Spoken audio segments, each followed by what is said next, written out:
இந்த மாலை போடுற எல்லாருக்குமே இருக்கிற ஒரு மிகப்பெரிய பிரச்சனை என்ன அப்படின்னா, எத்தனை நாள் வந்து விரதம் இருக்கிறது. ஒரு சாமி 21 நாள்னு சொல்லுது, ஒரு சாமி 41 நாள்னு சொல்லுது, ஒரு சாமி 45ன்னுது, ஒரு சாமி 48ன்னுது, ஒரு சாமி வந்து 56 நாளுங்குது.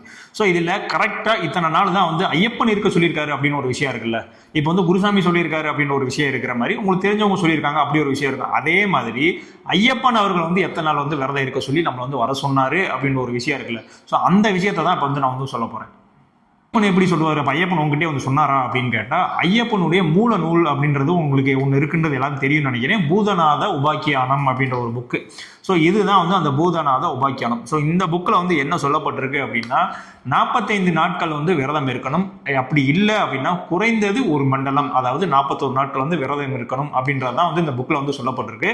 ஸோ நீங்கள் கண்டிப்பாக முடிஞ்ச அளவுக்கு 45 நாள் இருங்க. அப்படி இல்லை அப்படின்னா 41 நாள் ஒரு மண்டலம். ஸோ நம்ம ஒரு மண்டலம்ன்றது 48 நாள் கணக்கிட்டு இருக்கோம்.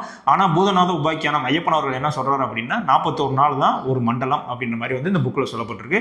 ஸோ இப்போ உங்களுக்கு வந்து கன்ஃபியூஸாக இருந்துச்சு அப்படின்னா இப்போ உங்களுக்கு வந்து ஒரு தெளிவான விளக்கத்தை வந்து நான் கொடுத்துட்டேன். ஸோ இந்த வீடியோ உங்களுக்கு பிடிச்சிருந்துச்சு அப்படின்னா கண்டிப்பாக எல்லா ஐயப்ப பக்தர்களுக்கும் இந்த வீடியோ வந்து ஷேர் பண்ணுங்க.